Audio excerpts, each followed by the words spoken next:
Quais as diferenças entre a palavra literal e a palavra literária? Aquilo que nas aulas de português nós aprendemos como sentido conotativo e sentido denotativo. Porque em alguns contextos o texto literário pode abarcar a palavra literal e em outros ela adquire exclusivamente o valor do testemunho. Em que medida a definição de literário e literal não depende de quem lê, de quem interpreta, de quem classifica? Como disse certa vez Gilberto Gil, uma lata existe para conter algo, mas quando o poeta diz lata, pode estar querendo dizer o incontível. E a lata de Carolina? Será que apenas lata d'água pode ser? Sem o direito de ter subsolos na metáfora? A problemática em torno da literariedade da palavra é complexa. No caso de Carolina Maria de Jesus, possui uma implicação muito significativa e resistente, pois a questão da vida como tema, ou da escrita da experiência, escrita como experiência da escrita, ou ainda do índice documental do testemunho como algo destituído de valor literário, em Carolina, esteve sempre inscrita numa estrutura de poder. Em 1960, na época do lançamento de Quarto de Despejo, sua obra foi lida como documento de importância sociológica, retirando-lhe a dimensão estética e artística próprias ao campo do literário. O prefácio de Quarto de Despejo, escrito pelo seu editor Audálio Dantas, apontava a compreensão do livro exclusivamente pela ótica do testemunho porta-voz, do qual emerge um lugar fixo para a leitura de Carolina Maria de Jesus como a escritora favelada, cuja construção textual é deixada de lado, trazendo implicações em sua trajetória como autora. As diversas edições de Quarto de Despejo reiteram em seus elementos pré-textuais este enquadramento, comprometendo a constituição autoral ao subtrair tanto a individualidade da voz como a inventividade da escrita. Nós podemos ler, por exemplo, Na Orelha de Casa de Alvenaria, que vem a ser o segundo livro publicado por Carolina, algumas opiniões acerca de Quarto de Despejo. E entre elas, eu vou destacar essa daqui. Não é obra literária, não é simples depoimento, não é mera denúncia. É um documento e, como tal, tem que ser levado a sério. O subgênero literário diário foi uma plataforma de inscrição da subjetividade da escritora Carolina Maria de Jesus, um espaço para si e para seus pensamentos e observações. O diário era um dos suportes em que ela praticava a escrita, mas havia muitos outros. Contudo, depois de 1958, quando Carolina conheceu Audálio Dantas, passou a ser conhecida como a autora do diário publicado sobre a vida na favela. Surgiu assim a escritora favelada. Nós podemos ler, por exemplo, uma anotação de um diário de Carolina que está entre seus manuscritos não publicados, em que ela diz o seguinte: meu Deus, será que o Audálio não compreende que eu estou cansada? Dá a impressão que sou sua escrava. Ele anula os meus ideais. Todos escrevem romances e dramas, e ele quer me obrigar a escrever diário. Cheguei à conclusão que os pretos não devem aspirar nada na vida. O mundo não é para os pretos, o mundo é dos brancos. Nós, os pretos, somos capachos que eles pisam e nos esmagam. Quando um preto grita igual, eles põem mordaça. O principal desejo e ímpeto de Carolina Maria de Jesus era a escrita poética e ficcional. Por isso, em todas as ocasiões de lançamento de Quarto de Despejo, e foram inúmeras, ela sempre declamava um poema. E sempre que se apresentava publicamente, ou mesmo conversando com as pessoas no seu dia a dia, ela sempre se enunciava como poetisa.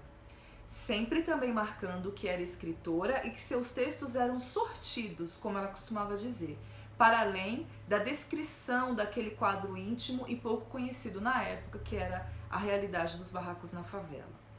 Mas as dimensões da literariedade e da literalidade, isto é, da palavra literária e da palavra literal, geravam uma dupla inscrição, pela qual sua face autoral revela-se bifurcada. Uma é aquela que ficou conhecida como poucas escritoras no século XX, autora de um best-seller histórico no Brasil, traduzida para países da Europa, das Américas e da Ásia, lugares como Japão, Finlândia, Hungria, Argentina, acessos e ineditismos que acabaram por verter a moradora do Canindé numa celebridade midiática instantânea. Essa é a órbita da Carolina personagem, conhecida como a favelada que escreve, que tornou-se célebre depois da publicação do seu diário, no qual exercia suas reflexões, opiniões, desabafos, queixas, apontamentos do dia a dia, da maternidade, da política, registros econômicos, etc., mostrando as dificuldades de ser pobre e morar em favela no período em que São Paulo se vangloriava, inclusive por Carolina, de ser a locomotiva do progresso. Se a primeira parte da bifurcação Carolina revela a personagem escritora da favela, o outro domínio da bifurcação é o da Carolina autora, uma escritora de gêneros variados como o romance, o poema, o conto, o drama, a canção, a crônica, o provérbio, a autobiografia. E aí, nesse momento, é importante também destacar que o diário é também uma plataforma de escrita literária. E o texto de Quarto de Despejo e dos outros diários publicados por Carolina possuem em sua estrutura formal, em sua estrutura narrativa, em sua concepção literária, aspectos que são sempre deixados de lado, como por exemplo a ironia, o sarcasmo, o humor, etc., para dar voz o tempo inteiro a essa enunciação da escritora favelada que circula no âmbito da persona Carolina, da personagem Carolina. O primeiro registro dessa escritora, então, que é autora de outros gêneros para além daquilo que a plataforma Diário produziu e que construiu uma infinidade ainda pouco conhecida de páginas escritas onde prevalece o gênero ficcional, o gênero dramático e o gênero poético, o primeiro registro dessa autora aponta para uma reportagem de 25 de fevereiro de 1940, realizada pelo jornalista William Aureli, da Folha de São Paulo. Ou melhor, Folha da Manhã à época. Ao que sabemos, ele decidiu receber a Carolina depois de muitas tentativas feitas por parte dela, pois era seu costume frequentar redações de jornais desde o ano de 1937, quando chegou em São Paulo. Essa informação é importante reter para também nos ajudar a desmistificar uma ideia também recorrentemente afirmada de que o jornalista Audálio Dantas teria descoberto a Carolina. Na verdade, Carolina já buscava esse diálogo e essa possibilidade de dar vazão para os seus escritos, frequentando redações de jornais diversas e tentando acesso a jornalistas desde 1937, quando ela de fato chegou na cidade de São Paulo. Eu vou ler agora os aspectos mais importantes dessa reportagem publicada por William Aureli, que se chama Carolina Maria, Poetisa Preta.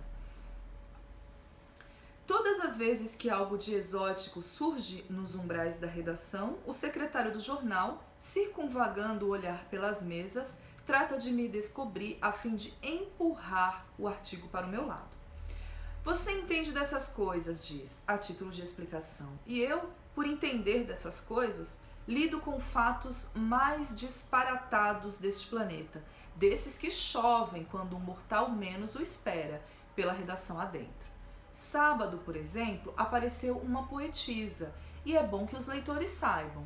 Os jornalistas têm verdadeiro pavor às mulheres metidas a literatas, poetisas, declamadoras. Portanto, a voz de que uma fazedora de versos estava à espera de ser recebida produziu um vácuo imediato. Eu vinha entrando nesse momento e o secretário, que estava de saída, com um sorriso demasiadamente camarada, interpelou-me. Você quer atender uma senhora? Pois não, a senhora foi introduzida. 2 olhos rutilando nas órbitas brancas, 2 genuínas jabuticabas irrequietas a nadar no leite dos bulbos. Mais abaixo, dentro de um negror profundo, um sorriso alvo, um traço claro numa noite escura, os dentes níveos numa boca jovem. Em suma, um belo espécime de mulher negra, boa estatura, elegante mesmo, porte de rainha de Sabá. Sou poetisa. Sente-se, por favor. Faço versos. Ninguém, porém, me leva a sério. Como assim? Ando pelas redações e quando sabem que sou preta, mandam dizer que não estão. Eis-me à volta com o meu caso exótico e trato de me sair às mil maravilhas, ainda mais que o horário aperta e tenho encontro marcado. São os ingratos. O senhor quer ver alguma poesia de minha lavra? Conceda-nos essa honra. Exibe uns papéis, um caderno, uns recortes de revistas, lê e declama, com naturalidade e graça. Ótima dicção, tudo de mistura com um sorriso que é um raio de luz em tamanhas trevas. Chama-se Carolina Maria, tem 26 anos de idade, nasceu em Sacramento, Minas Gerais. Das Alterosas veio para Paulicéia como criada de servir e logo depois, evoluindo, acabou numa fábrica, onde ainda se encontra trabalhando. Só andei 2 anos na escola, agora nem posso ler. Como assim? Sei demais e tudo quanto leio me estorva. Não há a menor fanfarronice ou gabolice, tão próprias dos pretos pernósticos. Diz tudo com a maior franqueza e ingenuidade. Sei não, minha cabeça está cheia de versos, brotam sozinhos e eu coloco-os no papel, outros aproveitam do meu saber. Há discos com poesias de minha lavra, mas o que adianta reclamar? Eu produzo e outros lucram. Delicia-nos com os versos, cantos amorosos, onde ao lampião, ode ao lampião, tristezas de namorados. Tudo muito simples, muito puro, sincero, fala direto ao coração dos humildes. Que horas tem aí? Pergunta a poetisa. 12:30. Céus, tenho que me apressar, está na hora da fábrica apitar. Sempre rimando. Está em mim, sou feita assim, tá vendo? Prometeu regressar. Sorriu satisfeita quando o fotógrafo sincronizou a chapa. Cumprimentou a todos com um único gesto e saiu por onde entrara, deixando uma esteira de simpatia. É possível que ainda se torne célebre. Então, esse texto longo que eu fiz questão de ler, porque se trata de uma reportagem pouquíssimo conhecida e menos ainda divulgada, esse texto nos sinaliza para uma outra captura de Carolina, embora seja muito evidente os preconceitos da época, muito sinalizados no texto, vislumbra-se ali um outro olhar. Quando essa reportagem foi publicada, Carolina tinha 26 anos e morava na cidade de São Paulo há 4 anos. Apesar do acento preconceituoso, como acabo de dizer, estampado, por exemplo, na palavra exótico, mas em diversos outros momentos, são notáveis os elementos do recorte a destacar o perfil da escritora. A começar pelo título, Carolina Maria, poetisa preta, e continuando por todo o corpo da matéria. Carolina é retratada como uma jovem mulher negra vívida, elegante, bonita, altiva, alegre, articulada e criativa. Justificando o título, o jornal publica seu poema O Colono e o Fazendeiro, um texto de acentuado teor político, e a reportagem termina com uma abertura para um futuro de autora. É possível que ainda se torne célebre. O que teria acontecido se essa imagem, se esse conteúdo textual houvesse perdurado e se tornado preponderante? Evidentemente, esse tipo de conjectura não se sustenta, porque não se pode alterar o passado. Mas é possível problematizar o presente, produzir outro presente. E no caso de Carolina, é urgente conhecer e reconhecer sua escrita múltipla, rompendo a hegemonia da representação de apenas uma de suas margens.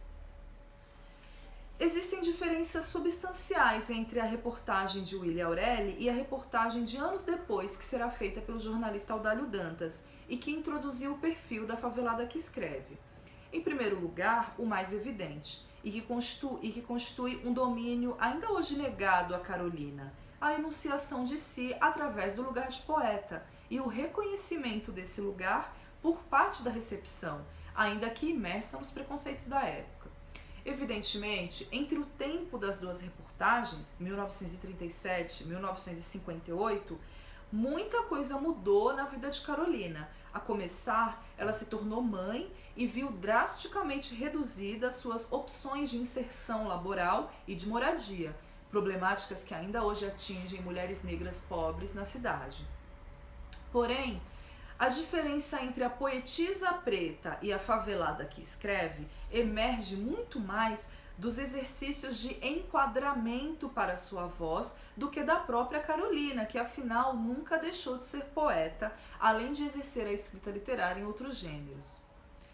Além do poema, a reportagem de 1940 acompanha ainda uma fotografia que demarca um ponto fundamental de distanciamento para a segunda reportagem de 1958, que saiu na revista O Cruzeiro. Essa diferença é que na reportagem dos anos 40, Carolina está sorrindo, com os cabelos soltos, visíveis, e aparenta estar bastante confortável diante da câmera. A imagem do sorriso largo estampando a foto é rara, porque não reproduziu uma galeria de registro imagético como aquela que emerge das reportagens de Audálio antes da publicação de Quartos de Despejo. A imagem não é um detalhe. De modo geral, são escassas as capturas de Carolina que vinculam sentidos além da imagética da fome, da falta, do despejo. Embora a trajetória da autora mineira migrante transpasse esse enquadramento único. Quando se fala de Carolina, ainda assim, imediatamente são acionados certos signos que remetem a um quadro todo pronto. O barraco na favela, o rio Tietê, o lencinho na cabeça. A feição triste, raivosa ou aflita. Recortes construídos através de muitas fotografias que formam um arquivo de representação que antecede o próprio texto e que remete ao contexto da publicação de Quartos de Despejo. Assim como na primeira reportagem Carolina é enunciada como poeta, isto é, reconhecida como autora de literatura, e na segunda ela é composita como alguém que interessa pelos seus testemunhos, que escreveu um texto de valor sociológico, documental, que é inserida, portanto, na literatura a partir de um lugar de fora do literário, existe ainda uma imagem correspondente para ambas. O sorriso de Carolina, na primeira aparição, encontra seu contraponto no lencinho na cabeça, a partir do qual ela se tornou conhecida. Quartos de Despejo, Diário de uma Favelada, de 1960, é uma obra marcante na história editorial do Brasil. Também é sabido que a repercussão do livro canonizou uma via única para a expressão autoral de Carolina, emparedando seu lugar enunciativo a um campo fixo delimitado. A favelada que escreve, como eu já disse antes, verteu-se em personagem, o que acabou criando barreiras à concretização do seu projeto literário mais amplo, sustentado mais na ficção que na escrita autobiográfica que a deixou famosa. Por isso, a despeito do tamanho sucesso e em razão dele, na maior parte dos seus comentários posteriores ao lançamento de Quartos de Despejo, Carolina manifestou grande decepção, frustração e desapontamento ante os resultados da espetacularização de sua figura e da estereotipia através da qual seus textos eram abordados. Carolina fraturou a imposição subalterna, isto é, o ser silenciado, pela assunção à palavra escrita publicada. Entretanto, sua voz vem sendo continuamente atravessada por edições intervencionistas, nas quais se observa uma mediação ostensiva de sua linguagem e do seu texto. Essa mediação abrange desde o tratamento propriamente dado ao texto publicado, as escolhas do que será público ou não e ao próprio recorte da dicção considerada apropriada pelos seus mediadores para ela. Encontramos desde edições que ampliam a ocorrência do erro ortográfico às edições contemporâneas, que modificam, por exemplo, a ordem de palavras, frases e versos. Carolina Maria de Jesus era uma mulher da escrita.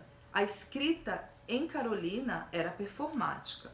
No mesmo ato de artífice, ela ficcionaliza suas verdades e suas memórias, Contudo, ainda que esse caráter performático seja patente, ideias de autenticidade e de tradução literal e documental da experiência percorrem a recepção de sua obra desde seu surgimento nos anos 60 até hoje. Por isso, sua narrativa em diários interessou o mercado editorial e a sua escrita poética e ficcional não. A invenção é algo que deveria ser esperado de qualquer criador de literatura, mas não é isso que ocorre quando se trata de autorias negras, quase sempre abordadas pela crítica a partir de vestígios autobiográficos, limitando o universo ficcional autoral à imanência da biografia. Reparem, por exemplo, que Conceição Evaristo precisa explicar na apresentação de seu Becos da Memória que suas histórias são inventadas, mesmo as reais quando são contadas. Entre o acontecimento e a narração do fato, há um espaço em profundidade. É ali que explode a invenção. No caso de Carolina, este espaço em profundidade onde reside a ficção ficou por muito tempo interditado, pois seu texto surgiu como documento porta-voz e até ontem sua pertença ao campo literário era questionada. Apesar de todas as tentativas de emparedamento, a produção literária de Carolina Maria de Jesus é diversa. Um dos seus diâmetros é a escrita da experiência. Neste domínio, ela contou a história de sua vida, de um tempo, de uma sociedade. Mas, mesmo aí, existem as esferas da autora, da narradora e da personagem atuando na escrita. Carolina desafiou todos os lugares comuns em que tentaram encaixá-la. Não me adapto a ser teleguiada, ela dizia. No conjunto de sua escrita está inscrita uma voz autoral que problematiza tanto as categorias em torno de quem fala, quanto os pressupostos em torno de quem ouve. Em agosto de 2020, demarca-se 60 anos da data de publicação de Quarto de Despejo, um livro que atesta a singularidade de seu processo. A crítica, no seu caso, antecede a própria obra, pois o ponto de vista crítico do seu editor veio antes do livro, e ao contrário do que se espera de um editor, esse ponto de vista é visível e está impresso no próprio diário publicado. Contudo, a questão mais problemática não é essa, e sim o fato de que esse ponto de vista ainda hoje ofusca a soberania da própria autora, na inteireza de sua produção e de seu projeto literário. De outro modo, já estaria evidente as facetas de uma escritora que nós precisamos descobrir e que ainda aguarda sob as margens à espera de outras capturas. Carolina Maria de Jesus foi uma autora múltipla. É impróprio reduzi-la a um lugar ou a uma dicção delimitada. Além de ter escrito em domínios formais diversos, como a dramaturgia, o romance, o poema, o conto, o provérbio, a canção, o diário, o texto memorialístico, ela também apresentava muitas facetas na composição, por vezes irônica, muito poética, com doses de humor, quase sempre ácida, em muitos momentos sarcástica, altamente debochada, sempre reflexiva, nunca enquadrada a um ritmo estanque. Esses traços diversos são geralmente obliterados para dar vazão à narrativa única da personagem da escritora favelada, cujo cotidiano se baseava em falta material e reduzidas perspectivas. Esses elementos são de fato presentes em sua obra, posto que também constituíram sua experiência vivida. Entretanto, o fato de manterem-se hegemônicos corresponde mais ao lugar da escuta, isto é, da recepção, do que da escrita propriamente. Com efeito, se orientássemos nossa interpretação pelo que Carolina escreveu, inclusive sobre si, a visão sobre ela restaria imensamente multiplicada.